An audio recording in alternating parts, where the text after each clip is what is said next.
അസ്സലാമു അലൈക്കും. മഹാന്മാരായ സ്വഹാബത്തിൽപ്പെട്ട സൗബാൻ റളിയല്ലാഹു അൻഹു ഒരു നിമിഷം പോലും നിബിതങ്ങളെ പിരിഞ്ഞിരിക്കുവാൻ കഴിയാത്തത്രക്കും സ്നേഹമായിരുന്നു. പെട്ടെന്നൊരു ദിവസം സൗബാൻ റളിയല്ലാഹു അൻഹുവിന് രോഗമായതുപോലെ ശരീരമാകെ വിവരണമായി, മുഖം വാടി തളർന്നു. ഇത് കണ്ട് നിബിതങ്ങൾ ചോദിച്ചു, എന്തു പറ്റി സൗബാൻ, നിനക്ക് വല്ല രോഗവും പിടിപെട്ടോ? സൗബാൻ റളിയല്ലാഹു അൻഹു പറഞ്ഞു, നബിയെ, എനിക്ക് രോഗമൊന്നുമില്ല, പക്ഷേ എനിക്ക് അങ്ങയെ കാണാതിരിക്കാൻ വയ്യ.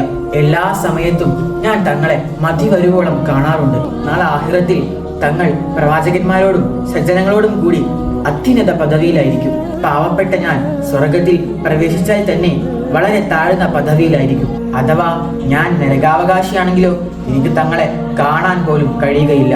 അതിനെക്കുറിച്ച് ചിന്തിച്ചപ്പോൾ എനിക്ക് ദുഃഖം സഹിക്കാൻ കഴിയുന്നില്ല. സൗബാൻ റളിയല്ലാഹു അൻഹുവിന്റെ കണ്ണുകൾ നിറഞ്ഞൊഴുകി.